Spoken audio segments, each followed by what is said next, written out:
घरातून बाहेर पडताना म्हणा, स्वामी माझ्यासोबत तुम्हीही चला. कधी तुम्हाला खूप रडू येत असेल तर स्वामींना सांगा, मला पोटाशी धरा. तुम्ही खूप आनंदात असाल तेव्हा म्हणा, स्वामी माझी तुमच्यावर खूप श्रद्धा आहे. तुम्ही काही कामे करता तेव्हा म्हणा, स्वामी माझ्या मदतीला या.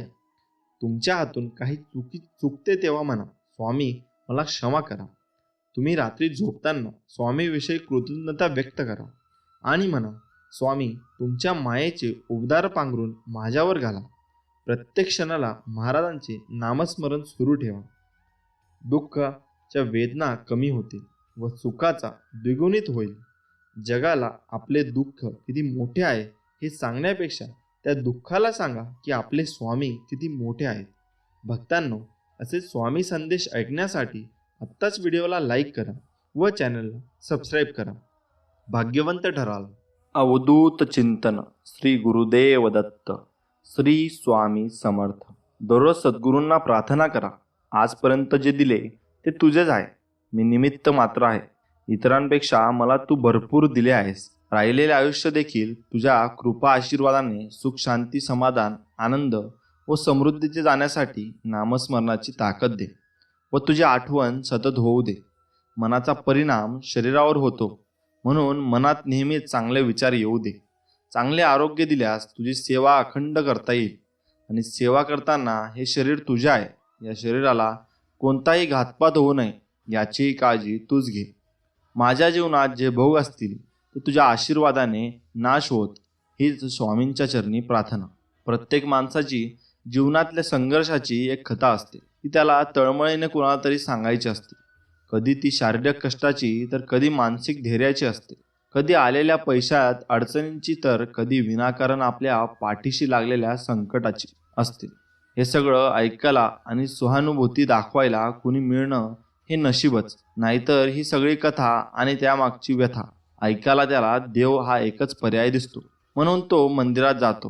कोण मंदिरात जातो ते सही सलामत सगळ्या संकटातून बाहेर पडल्याबद्दल देवाचे आभार मानायला. कुणाला त्याने केलेल्या कष्टाबद्दल बोलायला सांगितलं तर समोरच्यातला कंटाळ येईल एवढं बोलेल, पण ते कंटाळवाणं असलं तरी खरं असतं. प्रत्येकाच्या कथा आणि व्यथा असतात आणि त्या वेगवेगळ्या असतात. आयुष्यात जो अत्यंत महत्त्वाचा निर्णय असतो की ज्या निर्णयामुळे सगळ्या भवितव्याला कलाटणी मिळण्याची शक्यता आहे, अशा क्षणी कुणावरही विसंबून राहायचं नाही. आपला बेत फसला किंवा कुणीतरी उधळून लावेल अशी परिस्थिती निर्माण होऊ द्यायची नाही. निर्णयाच्या क्षणी आपण स्वतंत्र असलं पाहिजे. एकदा केव्हा तरी शांतपणे बसावं आणि वयानुसार आपण काय काय गोष्टी सोडल्या याचा आढावा. मग लक्षात येईल की आपण गांभुळलेली चिंच बऱ्याच वर्षात खाल्ली नाही. जत्रेत मिळणारी पत्र्याची शिट्टी वाजवलेली नाही. चटक्याच्या बिया घासून चटके घ्यावेत असं आता वाटत नाही, कारण परिस्थितीची चटके सोसतानाच पुरेवाट झालेली असते. कॅलिडोस्कोप बघितलेला नाही. संघर्षशीतला जोकर आता आपलं मन रिझवू शकत नाही. असतं कापसाची म्हातारी, पण पकडण्याचा चार्मही आता राहिलेला नाही. कापसाच्या त्या म्हातारीने उडता उडता त्या बाळतपणीचा काळ सुखाचा स्वतःबरोबर कधी नेला ते कळलंच नाही. त्या उडणाऱ्या म्हातारीने सर्व आनंद नेले. त्याबद्दल तिच्या वार्धक्य तिने आपल्याला दिले. म्हणून मी अजूनही उडू शकतो. आपण जमिनीवरच आहोत. कितीतरी असे क्षण येतात ज्यावेळेस आपल्याला मन मोकळं करायचं असतं, पण मनात कसलाही भाव न ठेवता त्या भावना नशाच तशा मांडायच्या असतात. पण कधी असं होतं की आपल्याला त्या भावना मोकळ्या मनाने मांडता येत नाही. आणि कधीतरी असं होतं की भावना व्यक्त करायला समोर अशी व्यक्ती सापडत नाही. हीच अशी अनेक दुःख घेऊन आपण शेवटच्या प्रवासाला निघतो. आणि म्हणूनच तर वंपूंच्या या ओळी मनाला स्पर्श करून जातात. जगाचा निरोप घेताना माणूस इथून काहीही नेऊ शकत नाही यावर माझा विश्वास नाही. आयुष्यभर ठसठसत असलेली पण सांगता न येणारी असंख्य दुःखे तो आपल्याबरोबर नेतो. संवाद कौशल्य कसे असावे आणि कसे नसावे हे अतिशय छान आणि मोजक्या शब्दात संत तुकाराम महाराजांनी सांगितले आहे आणि आजच्या काळासाठी तर खूप महत्त्वाचे आहे. घासावा शब्द, तासावा शब्द, तोलावा शब्द बोलण्यापूर्वी, शब्द हेची कातर, शब्द सुई दोरा, बेतावेत शब्द शास्त्राधारे, बोलावे मोजके नेमके खमंग खमगे, ठेवावे भान देश काळ पात्रांचे. बोलावे बरे बोलावे खरे, कोणाचीही मनावर पाडू नये चरे. कोणाचेही वर्म व्यंग आणि बिंग, जातपात धर्म काढूच नाही. थोडक्यात समजणे थोडक्यात समजावणे, मुद्देसूद बोलणे ही संवाद कला. शब्दामध्ये झळकावी ज्ञानकर्म भक्ती, स्वानुभवातून जन्मावा प्रत्येक शब्द. शब्दामुळे दंगल शब्दामुळे मंगल, शब्दाचे जंगल जागृत राहावं. जिभेवरती ताबा सर्वा सुखदाता, पाणी वाणी नानी नासू नये. संत तुकाराम महाराजांनी किती छान याचं वर्णन केलेलं आहे. मित्रांनो, एका गाढवाची गोष्ट. आणि एके दिवशी कधी कारणाशिवाय न ओरडणारे ते दोन गाढव निष्कारण ओरडू लागले. एकमेकांना भयंकर लाळाई करू लागले. चहूबाजूचे लोक धावून आले. अशी लाळाती आम्ही जन्मात पाहिली नव्हती, असे जो म्हणू लागला. गाढवीन बुचकुळ्यात पडली. जन्मभर सालसाप्राणाने सेवा करणारे ते गाढव असे का वागतायत, तिला काही सुचेना. येथे या गाढवांची लाथाळी चाललीच होती. त्या विवंचनेत एके दिवशी संध्याकाळी ती खिन्न मनाने गावातल्या भगिनी समाजापुढला उकिरडा फुंकीत असताना तिला शेजारच्या कुंभाराची गाढवीन भेटली. का गाढवीनबाई, अशा खिन्न का? काय सांगू बाई तुला, आमच्या जोडीदार गाढवांची हकीकत कळाली नाही का तुला? त्या भयंकर लाथाळीची ना? शेपूट वेळाळीत गाढवीन म्हणाली. हो. कुठल्याशा अक्षयबाईंच्या गळ्यात पडलेला सुकलेला हार खुराने उघडवीत पहिली गाढवीन म्हणाली. खरं सांगू का तुला? काय? या लाथळीचं कारण मला ठाऊक आहे, पण म्हटलं उगीच दुसऱ्यांच्या वानगडीत आपण का पडावं? का ते? कानांना नाजूक हिसडा देत गाढवीन म्हणाली. तिच्या काळ्याशार नागपुड्या थरथरत होत्या. विचारलं तर सांगते, बापडी, परवा काय झालं? मी आणि नाम्या कुंभाराची गाढवीन चरायला निघालो होतो. आणि मी आपली नेहमी इथे भगिनी समाजापुढे चरायला येते.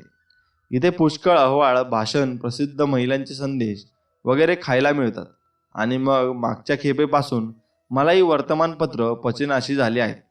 मग नाम्या कुंभाराच्या गाढवीनं आग्रह केला म्हणून वाचनालयापुढचा उकिरडा फुंकायला गेले मी. तिथे तुझे ते दोन गाढव आले होते. आणि कुणाला सांगू नकोस, पण दोघांनीही दोन्ही निरनिराळ्या संपादकांची साप्ताहिक खाल्ली. तेव्हापासून तिथेच त्यांची लाळाई सुरू झाली. मागे एकदा त्या एका गाढवाने कसला मजकूर पुढाऱ्याच्या भाषणाचा कागद खाल्ला होता, तेव्हा तो त्याच्या कुंभारालाच लाथा मारायला लागला होता. पण याला उपाय काय आहे? अगं, सोपा उपाय. गावात तो सिनेमा आहे ना, तिथे नटींची छायाचित्रे जाहिराती वाटतात. 5-5 जाहिराती सकाळ संध्याकाळ खायला घाल त्यांना, लगेच गप्प होतात की नाही पहा. अरे, असे म्हणून दुसरी गाढवीन महिला आणि क्रांतीनेतले उरलेले भाषण खाऊ लागली. पहिली गाढवीन सिनेमाच्या रस्त्याने धावू लागली. तिच्या धावण्यात एक मुक्त आनंदाचा अटूट आविष्कार होता. असे वाङ्मया मंदिरापुढे उभा असलेला एक गाढव नंतर कोलासाने सांगत होता. मित्रांनो, किती छान गोष्ट आहे. शरण आल्याने फरक पडत नाही. रिअलायझेशनने केवळ पाया पकडून होत नाही. क्षमा मागणारा माणूस जास्त धोकादायक. क्षमा मागणं, चूक कबूल करणं हा बहाणा असतो. पुन्हा पहिल्याच मार्गावर जाण्याचा परवाना असतो. कारण वाकावं लागलं ह्याचा खोलवर राग असतो. कुणाचा तरी अपमान केला, असभ्य उद्गार काढले, आपल्या प्रतिमेला तडा गेला, तो साधण्यासाठी माणूस क्षमा मागतो. आपल्या मूळचे तसे नाही आहोत हे ठसवण्याचा तो दुबळ प्रयत्न असतो. क्षमा मागण्याने पुन्हा पहिल्यासारखं वागण्याची मोकळीक मिळते. त्याऐवजी आपल्याला क्षमा कोणत्या कामासाठी मागावी लागत आहे याचं आत्मनिरीक्षण करावं. आपल्याला नक्की कधी कळणार माणसाला नेमकं काय हवंय? संपूर्ण आयुष्य संगीतमय करता येणार नाही का? एखाद्या मैफिलीसारखं रंगवता येणार नाही का? आपल्या जन्मापूर्वी हे जग होतंच. आपण मेल्यानंतरही जगाचा कारभार तसा चालू राहणार आहे. या आवाढव्य रंगमंचावर आपली एंट्री मध्येच केव्हा तरी होते आणि एक्झिटही हे नाटक किती वर्षाचं ते माहीत नाही. 40-50साठी 70ही सगळं अज्ञात. धडधाकड भूमिका मिळणार की जन्मांधळेपणा, अपंगत्व, बुद्धीचं वरदान लाभणार की मतिमंद. संसार खरंच इतका अवघड आहे का? माणसाला नेमकं काय हवंय? संपूर्ण आयुष्य संगीतमय करता येणार नाही का मित्रांनो? प्रेशर कुकरना वाफ अनावर झाली शिट्ट्या वाजत राहतात, उरलेली वाफ आतल्या आत जिरून जाते. बायकोचं तसंच असतं. तिने शंक म्हणजे जरी काय त्या शिट्ट्याच. होईल केव्हा तरी शांत. पण पत्नीपेक्षा कुकर वेगळा. त्याची वाफ जिरली की जिरली. पत्नी वाफ कोंडून धरते, तिथे संगोपन करते, शांत आहोत असा बहाणा करते. संसारात असंच का व्हावं? एकमेकांच्या स्वाधीन होण्याऐवजी एकमेकांचा कब्जा का घेतला जातो? या वृत्तीपायी होणाऱ्या संघर्षातून एकमेकांची संवेदनशीलता मारली जाते. हेही तितकेच खरे आहे. परमेश्वराची योजना निराळी असते. आपण मत्स्यजीवांनी त्यात ढवळाढवळ केली की बॅलन्स जातो, तोल बिघडतो. त्याची रचना पहा की तो तापट नवऱ्याला थंड बायको देतो आणि कंजूस नवऱ्याला उधळी बायको देतो. भगवंता कसली जोडीदारी देतोस. म्हणून आपण त्याच्या नावाने खडे फोडतो, पण त्याची ती योजना अचूक असते. आपल्याला तो हेतू समजत नाही. मग आपण दुःखी होतो, केवळ बाह्य देखाव्यावर भुलून. कातडीचा रंग पाहून लग्न जमवतो, आर्थिक बाजू पाहतो, सौंदर्य शोधतो, शिक्षणाचा अंदाज घेतो आणि केवळ रूपावर भाळून आयुष्यातले निर्णय घेतो. आणि म्हणून वैतागतो, पस्तावतो. परमेश्वराने भलताच जोडीदार गळ्यात मारला म्हणून कातावतो. शेजाऱ्याची बायको सुलक्षणी वाटते. माझी परमेश्वरावर अपार भक्ती आहे. त्याने निर्माण केलेली सृष्टी पहा. इथं सगळं अमाप आहे, विराट आहे, प्रचंड आहे. इथं लहान काहीच नाही. एक माणूस पहा, केवढी विराट निर्मिती माणूस म्हणजे. पर्वत जेवढा प्रचंड, समुद्र जेवढा अमर्याद, वनश्री जेवढी गूढ, तसाच प्रत्येक माणूस प्रचंड, अमर्याद आणि गूढही. माणसाला बहाल केलेली पंचेंद्रिय ही त्याची साक्ष. नजरेची दुनिया, नादाची दुनिया आणि स्पर्शाची दुनिया सगळं विराट. आणि म्हणूनच नेहमी वाटतं की ज्या परमेश्वराने जीवन एवढं विराट केलं, तो त्या विराट जीवनाचा शेवट जीवनापेक्षा लहान गोष्टी करणार नाही. माझी श्रद्धा आहे की परमेश्वराने निर्माण केलेला मृत्यू हा जीवनापेक्षाही विराट आहे, जीवनापेक्षा लोभस असणार.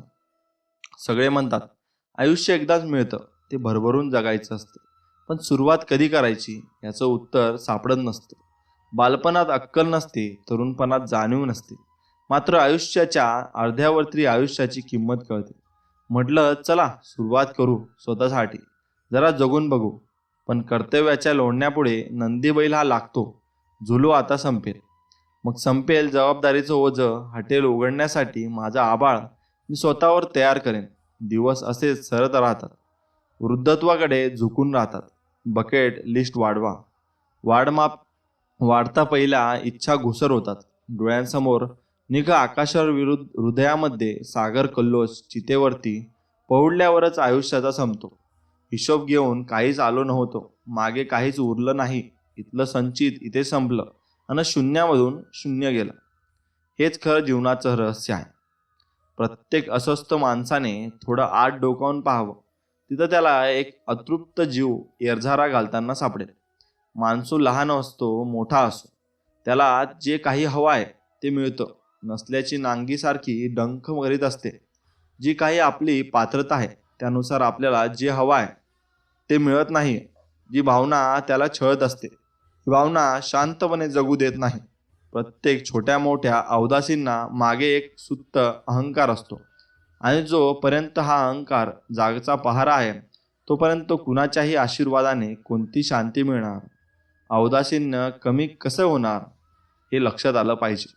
मन म्हणजे समुद्राचं जणू अथांग विस्तीर्ण, सदैव विचारांच्या अवकळ लाटा पृष्ठभागावर तरंगलेल्या, कधीही न संपणाऱ्या, एका पाठोपाठ एक सतत येणाऱ्या, अंतरंगातील भावनांचा जराही लवलेश न दाखवणाऱ्या, पण जरीही शांततेचा किनारा शोधणाऱ्या. कारण चंचल मनाला सावरण्याचं सामर्थ्य त्या विचारांच्या अंती तर उमगतं.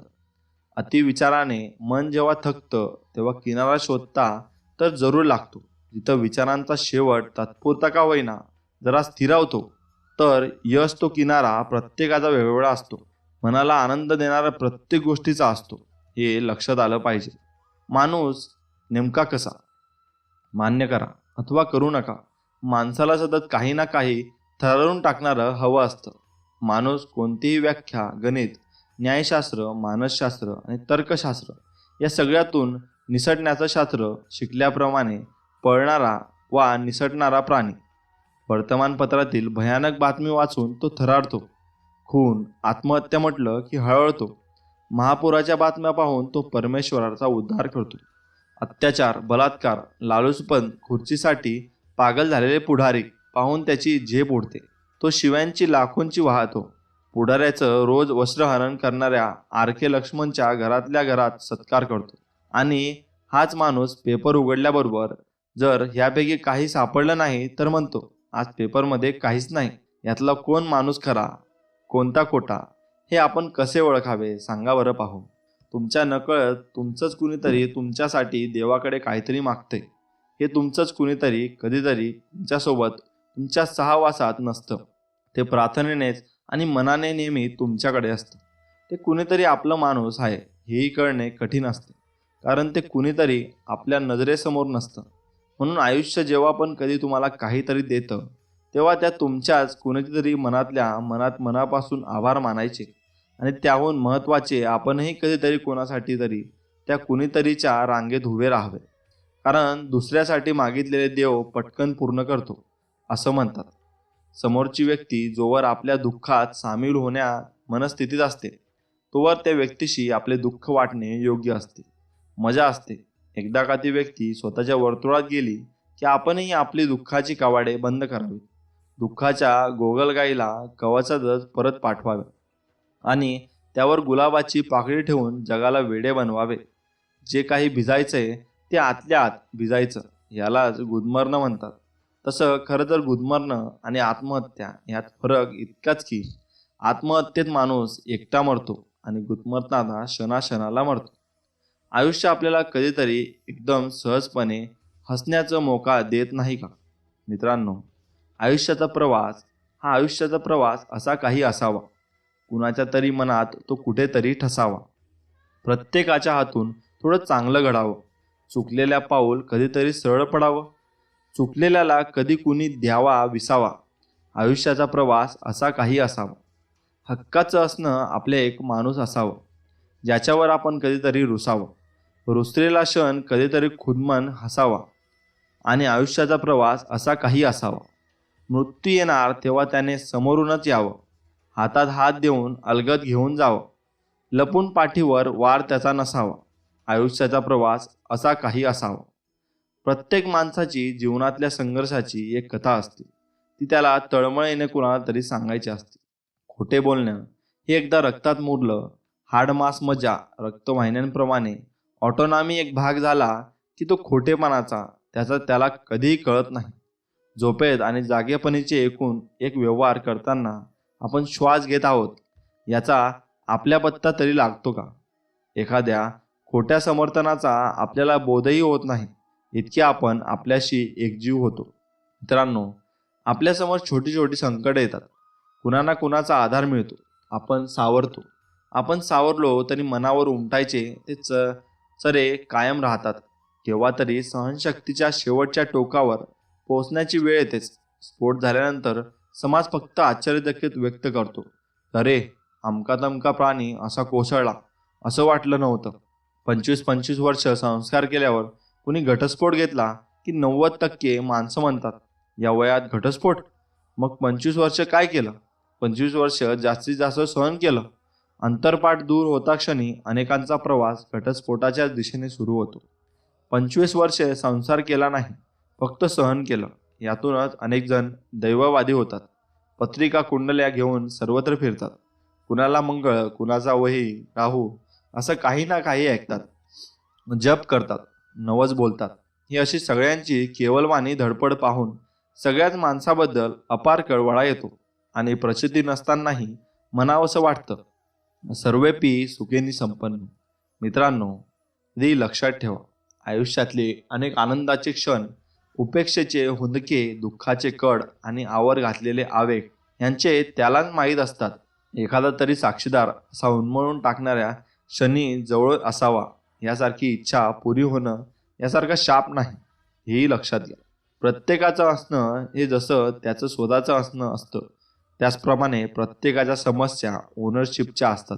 समस्या आणि जखमा पण. समर्थ माणूस फक्त फुंकर घालण्याचा काम करतो, ठणका हा आतून बाहेर पण फुंकर बाहेरून. मित्रांनो, आयुष्यात दुर्लक्ष करायला शिका. लोहाराच्या बंद दुकानात फिरता फिरता एक साप घुसला.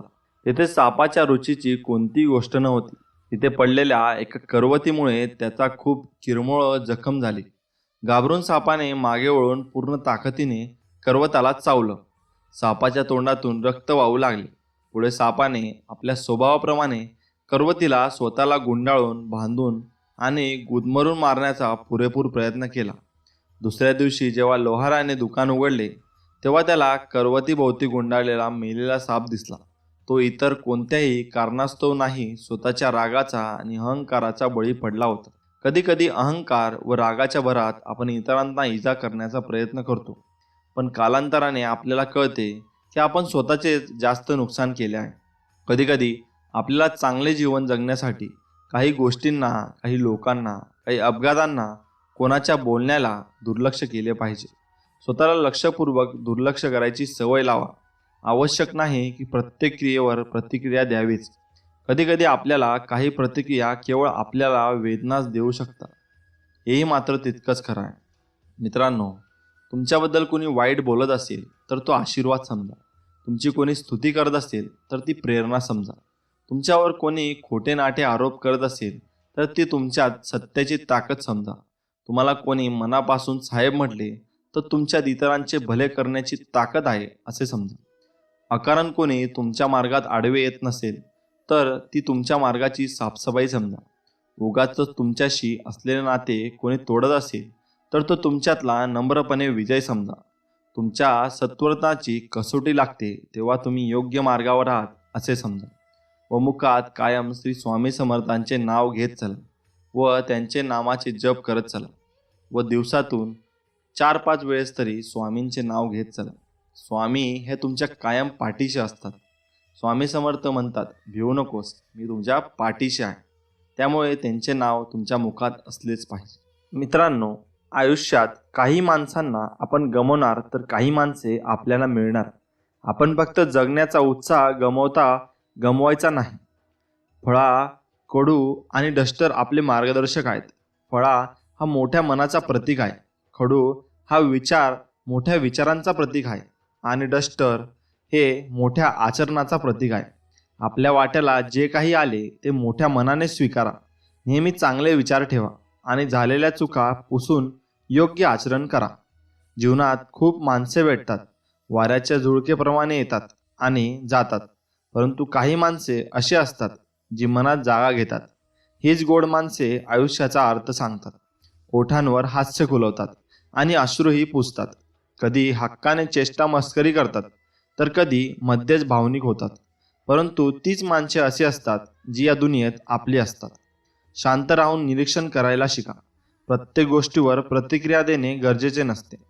काही वेळा आपली चूक नसतानाही शांत बसणे योग्य असते, कारण जोपर्यंत समोरच्याचा मन मोकळा होत नाही तोपर्यंत त्याला त्याची चूक लक्षात येत नाही. विचार पॉझिटिव्ह ठेवा. रिपोर्ट पॉझिटिव्ह आल्याने जीवन संपत नसते.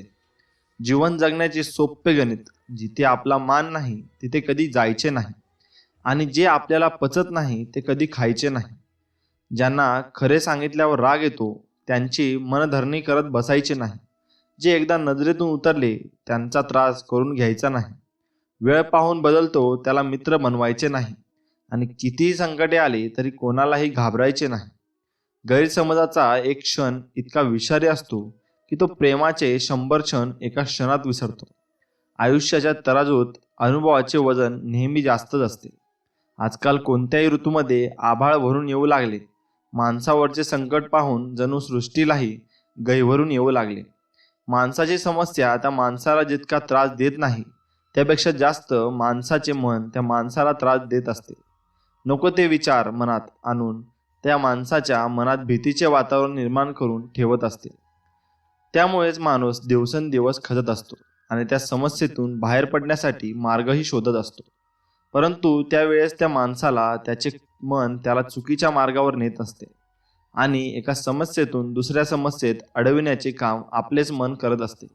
त्यामुळे जेव्हा जीवनात अशी परिस्थिती निर्माण होईल तेव्हा आपल्या मनाने शोधून दिलेल्या मार्गावर चुकूनही जायचे नसते, तर चांगल्या मार्गदर्शकाकडून सल्ला घ्यायचा असतो किंवा काही काळ केवळ शांत राहायचे असते. सुख इथेच असतो. जसे जसे वय वाढत जाते सुखाचा काळ ओसरत जातो. फक्त रक्ताच्या नात्यामुळे कुटुंब वनात नसतो. कठीण परिस्थितीत हात देणारेही कुटुंबाचाच भाग असतात. जर नाते निभावणारा मजबूत असला तर रक्ताची काय, मानलेली ही नाती जीवनभर साथ देते.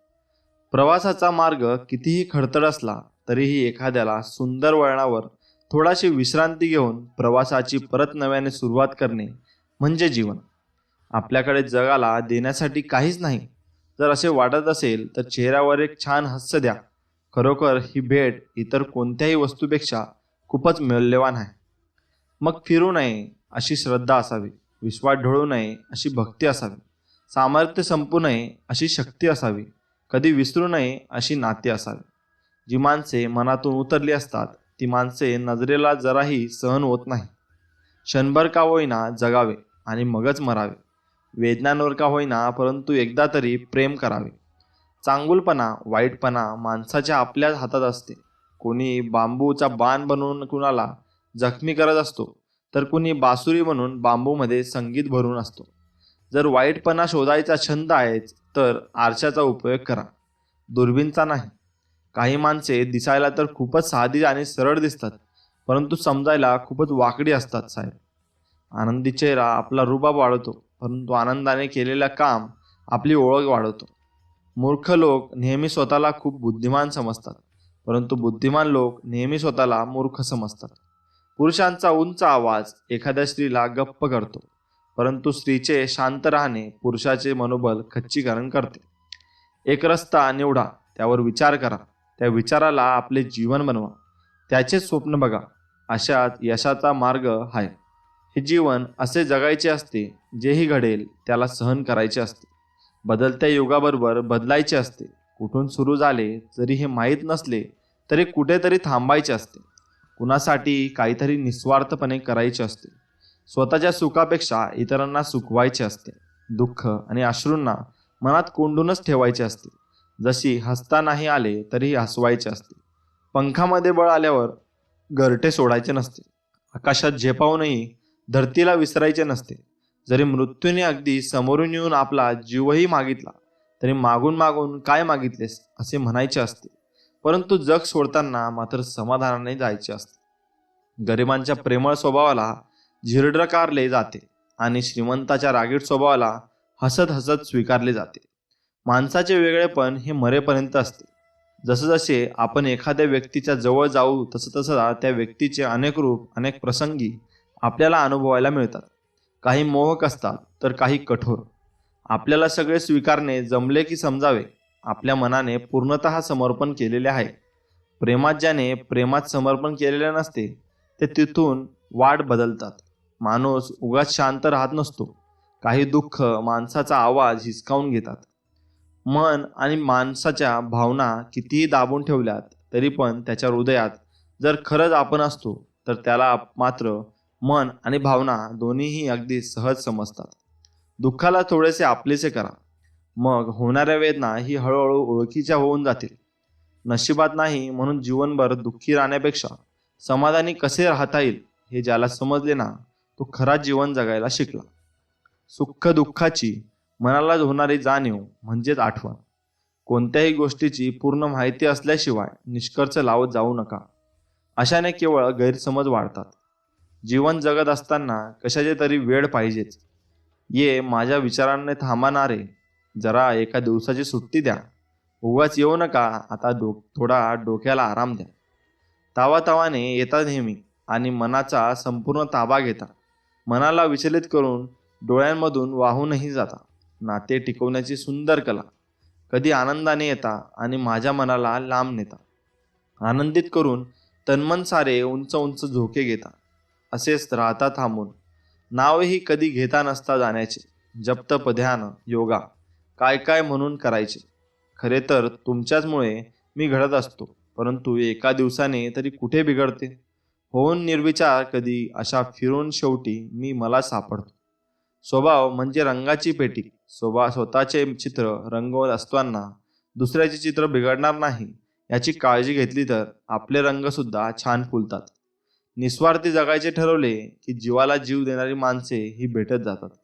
नाते टिकवणारी सुंदर कला. स्वतःसाठी नाही तर दुसऱ्यांसाठी जगा, कारण लोक कमवण्यात जो आनंद आहे तो कशातच नाही. मला एक आजार झाला आहे विसरण्याचा. कुणी कितीही टोचून बोलले तरी काही वेळातच मला काही आठवत नाही, आणि तसेच माझा एक दोषही निर्माण झाला आहे.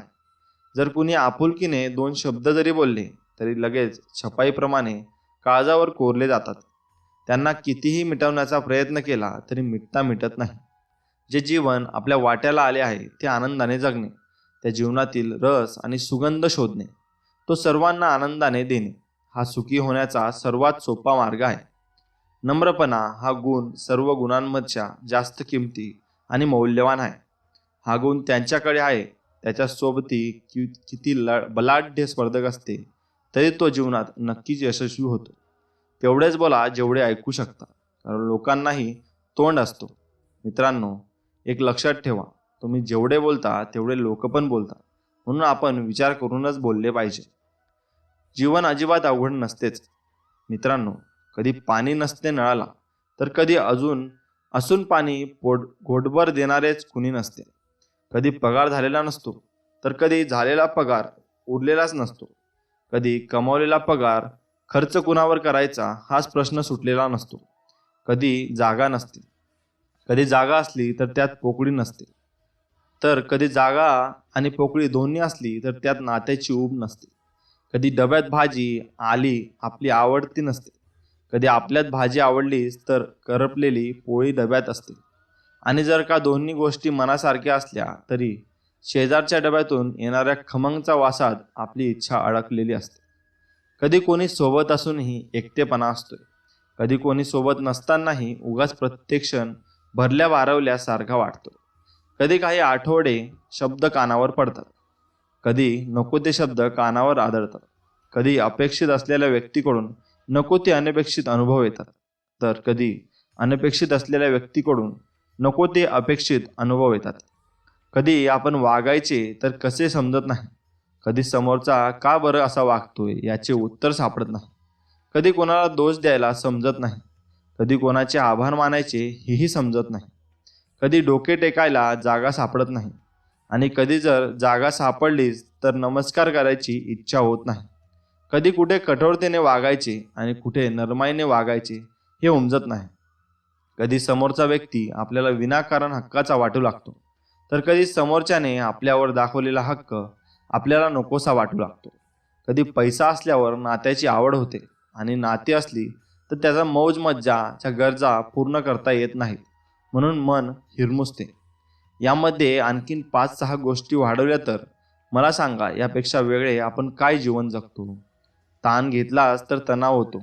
आज निभावून घेतले म्हणून आनंद, आणि उद्याचं काय म्हणून चिंता जीवन कठीण करते. आपण वाहत्या नदीसारखे जगावे, सतत वाहत राहावे. नेहमी या जीवनावर, या जन्मावर आणि या जगण्यावर प्रेम करावे. झाडाला पाणी, नात्याला सुसंवाद मिळाल्यावरच ती टिकतात, नाहीतर ती तुटतातच, एक मुळापासून आणि एक मनापासून. फुलांचा सुगंध फक्त हवेच्या दिशेने पसरतो, फक्त व्यक्तीचा चांगुलपणा प्रत्येक दिशेला पसरतो. जीवनात मागे पाहिले तर अनुभव मिळेल, जीवनात पुढे पाहिले तर आशा मिळेल, इकडे तिकडे पाहिले तर सत्व मिळेल, आणि स्वतःमध्येच आत पाहिले तर आत्मविश्वास मिळेल. जगाची एक सवय आहे, जोपर्यंत काम आहे तोपर्यंत भेटणार आहे, नाहीतर दुरूनच नमस्कार आहे. म्हणून जीवनात पुढे बघून चालायचे आणि मागे बघून शिकायचे. भविष्यात जर का राजासारखे जगायचे असेल तर आजचा संयम हा खूप कडवट असतो, पण त्याचे फळ फार गोड असते. फक्त समाधान शोधा, गरजा तर आयुष्यभर संपणार नाही. थोड्याशा तडजोडीने जर सुख मिळत असेल तर तडजोड करायला काय बिघडते? आयुष्याच्या चित्रपटाला वन्स मोर नाही. हव्याशा वाटणाऱ्या क्षणाला डाउनलोडही करता येत नाही, नकोशा वाटणाऱ्या क्षणाला डिलीटही करता येत नाही, कारण हा रोजचा तो असणारा रियालिटी शो नाही. म्हणून भरभरून पूर्णपणे जगा, कारण लाईफ हा चित्रपट पुन्हा लागणार नाही. काही लोक आयुर्वेदिक उपचार असतात, म्हणजे वागायला आणि बोलायला उत्तम, पण इमर्जन्सीत कामाला येत नाही. तर काही लोक ॲलोपॅथिक उपचार असतात, म्हणजे कामाला येतात पण साईड इफेक्ट कसा काढतील सांगता येत नाही. बाकी सगळे मंडळी होमिओपॅथिक उपचार करतात, म्हणजे काही कामाची नसतात पण सोबत असली की बरे वाटते. जगासाठी तुम्ही फक्त कोणी एक व्यक्ती असाल, पण तुमच्यावर प्रेम करणाऱ्यांचे संपूर्ण जगत तुमच्यात असते. आयुष्यात फक्त बालपणीचाच काळ सुखाचा असतो, कारण तो अहंकारापासून लांब असतो. नंतर आम्हीही काही आहोत हा भाव एकदा जागा झाला की त्यावर सुरू होते फक्त झुंज, स्पर्धा, तर्क आणि संघर्ष, आणि त्यामध्येच हरवून जातात सुखाचे क्षण. जीवनात काय करायचे हे ठरवण्यासाठी वेळ वाया नका घालू, नाहीतर तीच वेळ तुम्ही काय करायचे ते ठरवेल. एवढं मात्र लक्षात ठेवा, मुलगी लग्न झाल्यावर सासरी जात असताना आपली मुलगी मुळेच परकी वाटत नाही.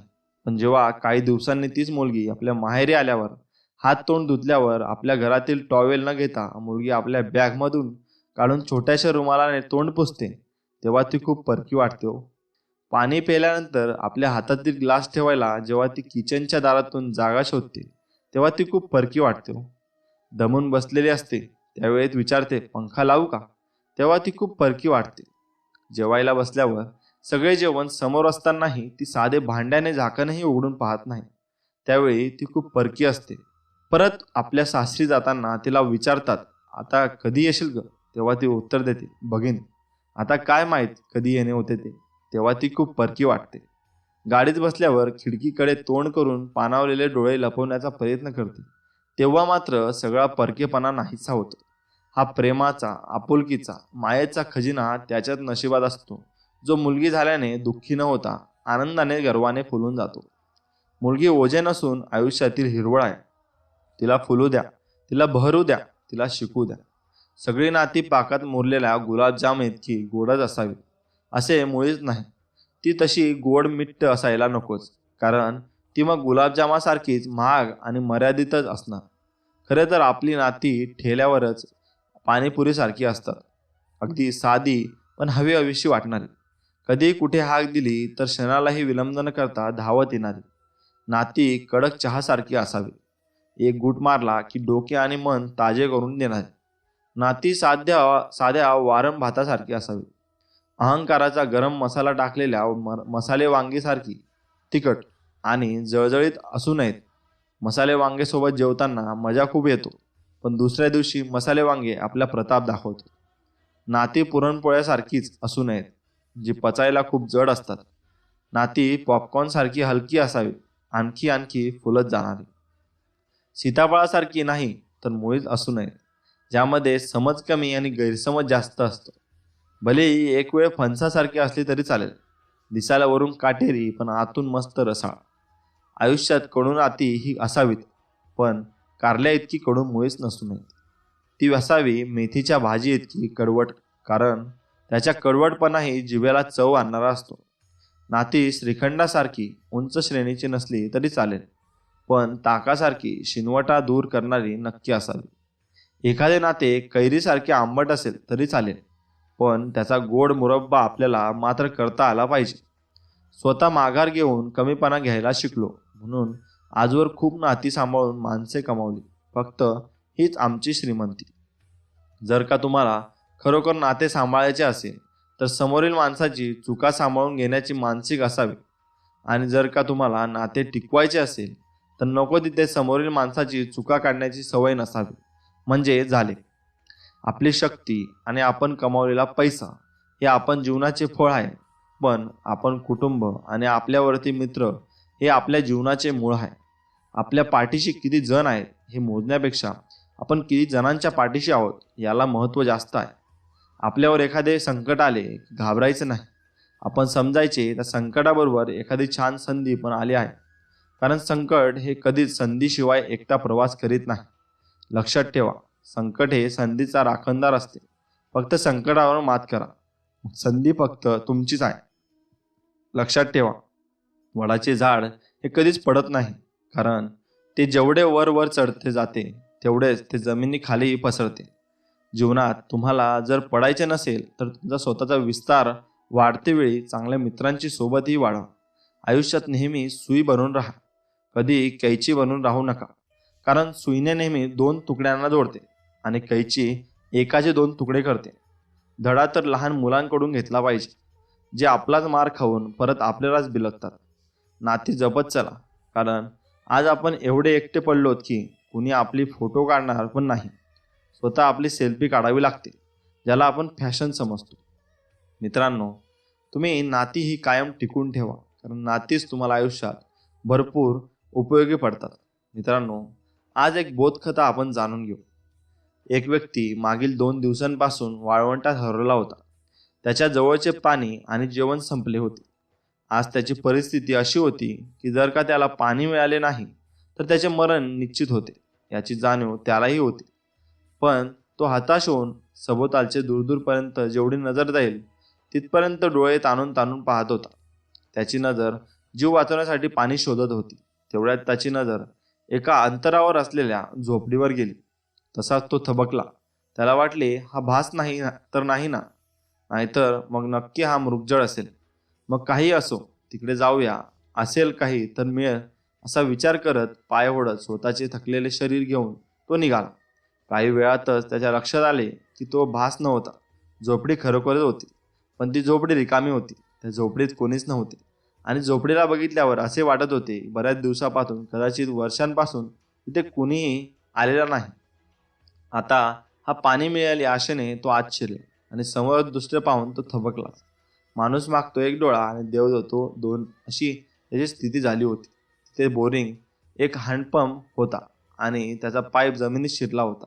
लक्षात आले की जमिनीखाली पाणी आहे.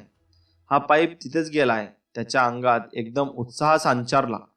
पुढे सरकत त्याने हातपंप जोरजोरात वर खाली करायला सुरुवात केली. पण पाणी काही येईना. पाण्याचा एक थेंबही आला नाही.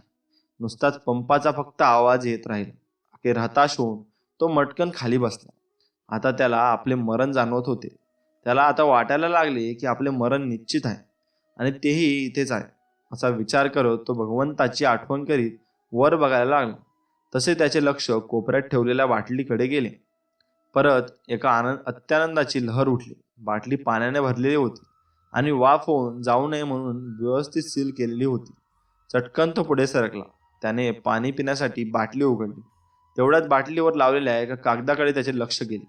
त्यावर लिहिले होते, या बाटलीमधील पाणी पंपा सुरू करण्यासाठी वापरा आणि तुमचे काम झाल्यावर ही बाटली परत पाण्याने भरून ठेवायला विसरू नका.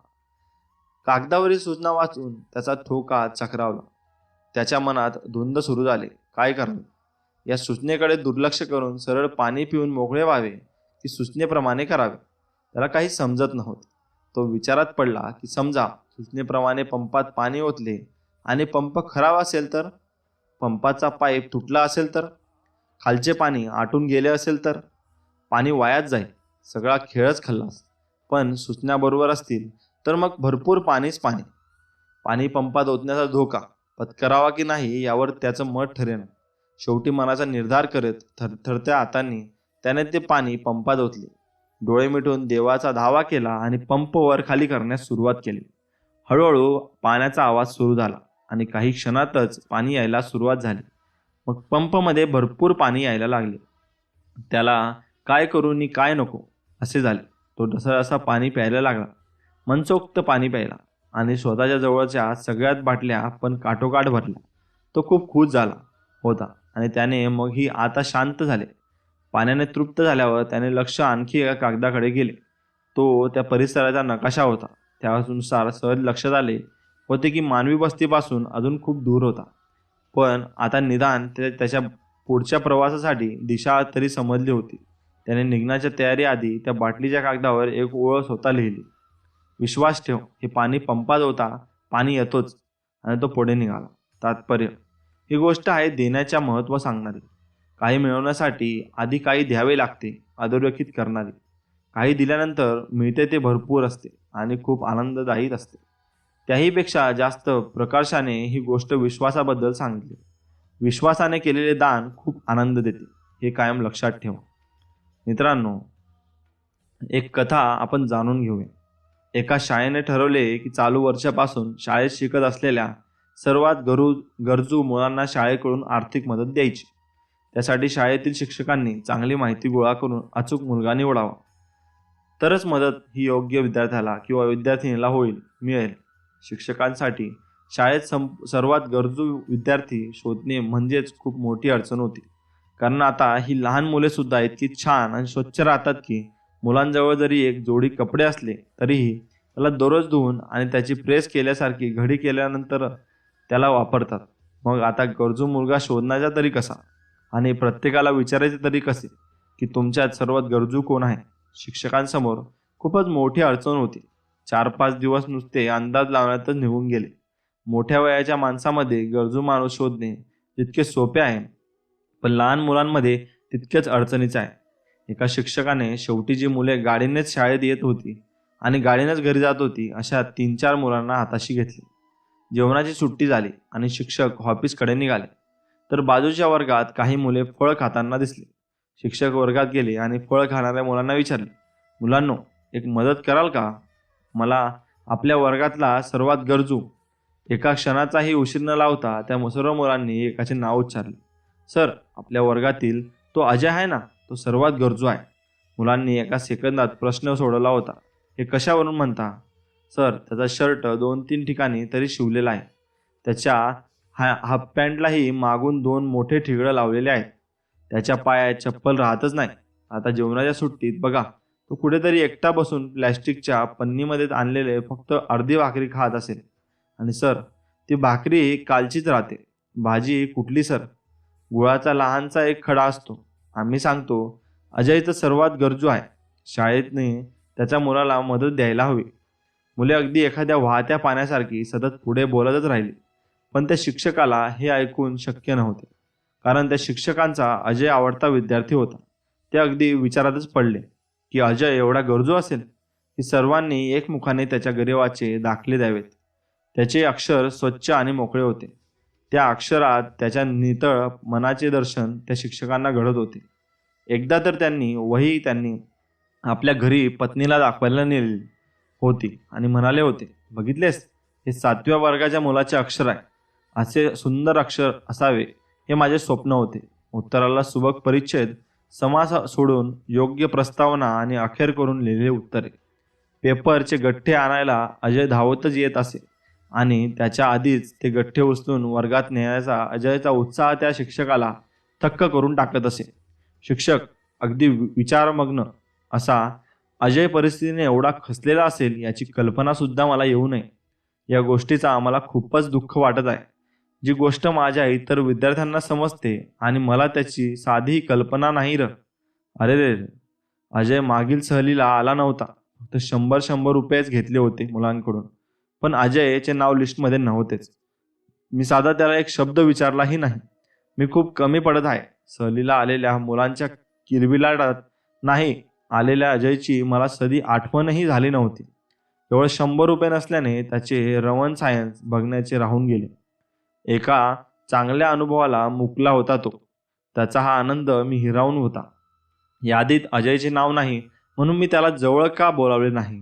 अजय स्वतःहून सांगणे त्यात तर शक्य नव्हते. आणि माझ्या व्यस्त दिनक्रमात अजयसाठी जणू वेळच शिल्लक मिळत नव्हता. शिक्षक म्हणून मी एक पायरी खाली आलो आहे. मुलांनी सुचवलेले नाव बरोबर आहे.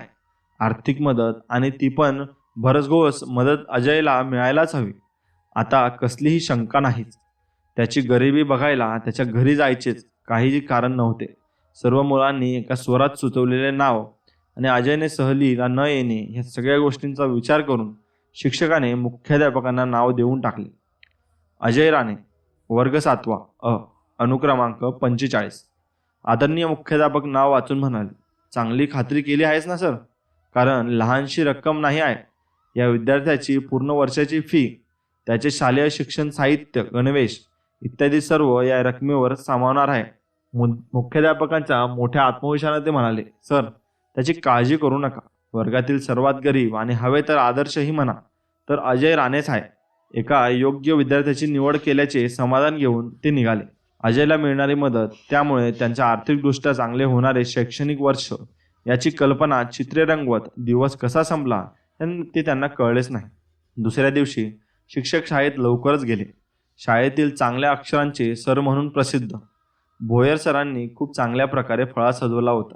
त्यावर गरजू असूनही आदर्श असे म्हणून अजयचे नाव होते. शाळा भरली आणि तोय भोयर सर ऑफिसमध्ये बसलेले होते. अचानकपणे त्यांचे लक्ष ऑफिसच्या दाराजवळ उभा असलेल्या अजयकडे जाते. अजयच्या चेहऱ्यावर न समजणारे भाव, राग आवरावा तसा चेहरा. सर रागावू नका, पण आधी त्या फळ्यावरचे माझे नाव पुसून टाका. अरे काय बोलतोयस तू? तुला समजते का? चुकतही असेल मी, वाटेल ती, पण आम्हाला शिक्षा करा. पण सर ते नाव, त्याच्या डोळ्यातलं पाणी, आळवलेल्या मुठी, घशातला आवडा सरांना काही समजत नव्हते. मी ज्याचे अभिनंदन करायच्या तयारीत एवढा आनंदी आणि उत्सुक आहे तो असा. मला मदत कशासाठी सर? गरजू आहे म्हणून. पण मी तर संपन्न आहे. चप्पल नसलेले त्याचे ते पाय, लहान पाय, रफू केलेला कॉलर सरांच्या नजरेतून सुटत नव्हताच. शाळेचा 14 वर्षाच्या व्यावसायिक कालखंडात अशी पंचायत प्रथमच भोयर सरकडे आली होती. अरे पण सर, भरोसा ठेवा, मी संपन्न आहे. कदाचित सर्वातही संपन्न असेल. सर मी गरजू आहे हे ठरवलेले कोणी?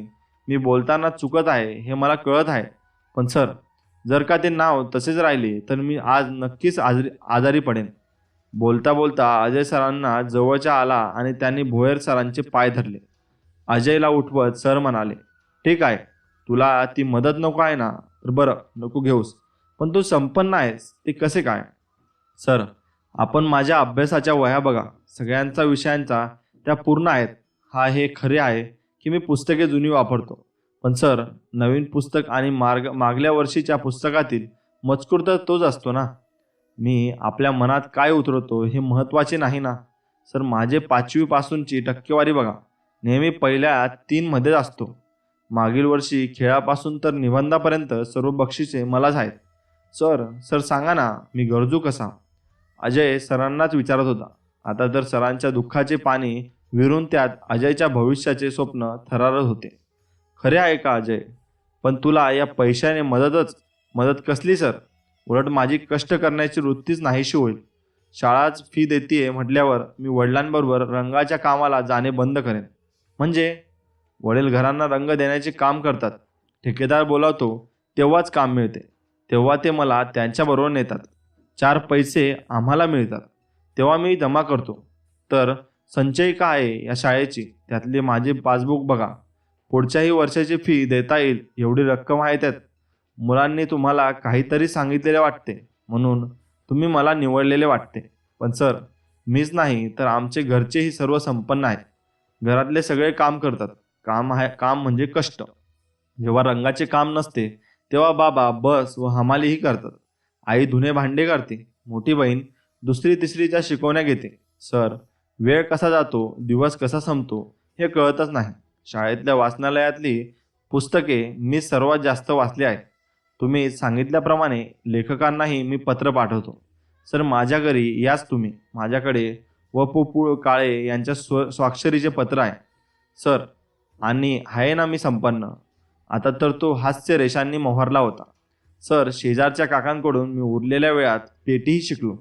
रात्री देवळात होणाऱ्या भजनात मी पेटीची साथ देतो. भजनी बुवा किती छान गातात, ऐकताना भान हरपून जाते. त्यांच्या सावळ्या रंगातही निरोगीपणा चमकत होता. आश्चर्यकपणे सरांनी विचारले, व्यायामशाळेतही जातोस? सर, तेवढा रिकामपणा कुठला. घरातच रोज 12 सूर्यनमस्कार आणि 30 बैठका काढतो. सरांना त्यांच्या अंगावर एक थरार उमटला कौतुकाचा. अजय मित्रा, तुझा अभिमान वाटतो. तुझ्यासारखा श्रीमंत मुलगा माझ्या वर्गात आहे त्याचा. म्हणूनच म्हणतो सर, हे नाव ज्या कारणासाठी आहे त्यात तू नक्कीच बसणार नाहीस. आमची निवड चुकली, पण याचे रूपांतर वेगळ्या शिष्यवृत्तीत होईल. शाळेतील सर्वात अष्टपैलू बुद्धिमान मुलगा म्हणून हे पारितोषिक तरी. सर, एवढ्यात नाही, त्याला वर्ष जाऊ द्या. मी लिंकनचे, डॉक्टर बाबासाहेब आंबेडकर यांचे चरित्र वाचले. हेलर केलरचे, महात्मा फुले यांचे चरित्र वाचले. सर, हे वाचले की कळले की ही माणसे केवढे कष्ट करून मोठी झाली. माझ्यासारख्या मुलांना प्रोत्साहन द्या. योग्य वयात ते परखड मार्गदर्शन करा. पण सर, नको त्या वयात असा पैसा पुरवत गेला तर घडायचे राहून जाईल. जे काय करतोय ते पैशांसाठी असे होऊन जाईल. Sir please.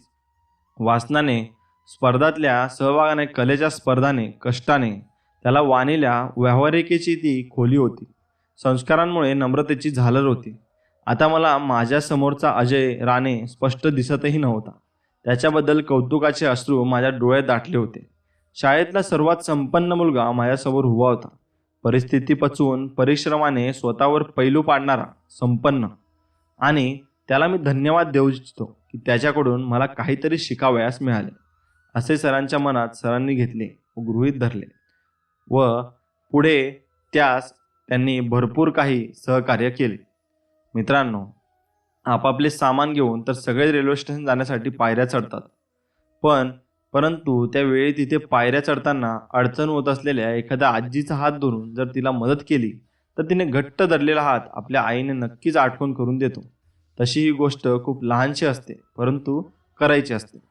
कधी तुम्ही अंधारात पाय अडथळून पडलात, अगदी तसाच मागचाही पडू शकतो, तर तुम्ही तिथेच थोडे थांबून मागून येणाऱ्याला सावध केले तर अंधारातही त्याचे डोळे बोलतात.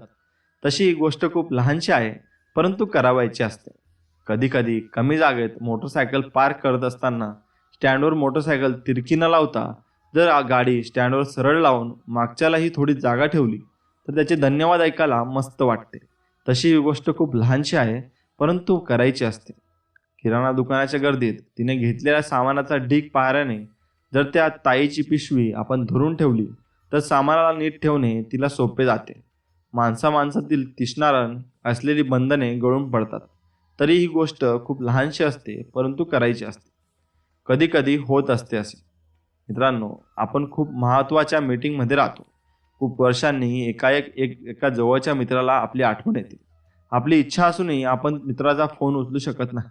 मग संध्याकाळी घरी आल्यावर आपल्याला त्या मित्राची आठवण येते. परत फोन करावा तर बोलायला आपल्याकडे विषयच नसतो. आपण फोन करायचे टाळत असतो. मग त्या मित्राचा 2 दिवसानंतर मेसेज येतो, मित्रा तुला ऑफिसच्या बाहेर होतो, भेटलो असतो आपण. त्यातच जुन्या आठवणी काढत बसतो आणि मनाला रमवत बसतो. स्वतःला खाटेनाटे समजावित असतो. कधी कधी होतं असे, कडक उन्हात आपण सिग्नल लाल असल्याने थांबले असतो. एक म्हातारा आणि म्हातारी रस्त्याच्या बाजूला भीक मागत असे. आपले मन दाटून येते. असे कसे लोक आपल्या म्हाताऱ्या आईवडिलांना असे वाऱ्यावर सोडून देत असतील. आपल्या खिशात हात जातो, 100ची नोट हातात येते. आता व्यवहार ममतेची जागा घेतो.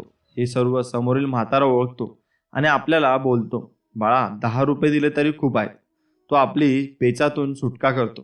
आपल्यालाच नजरेत लहान करून. कधी कधी होत नसते असे. मित्रांनो, निवांतपणे तुम्ही ऐका ही गोष्ट. घरी दिवाळीचे पाहुणे जमलेले असतात. आज कामवाली येणार की नाही हे याची मनात धाकधूक चाललेली असते. तिच्या असण्याने आपण किती निवांत असतो अशा वेळेसच साधी याची जाणीव होते. दुपारचे जेवण उरकून गप्पा रंगात आलेल्या असतात.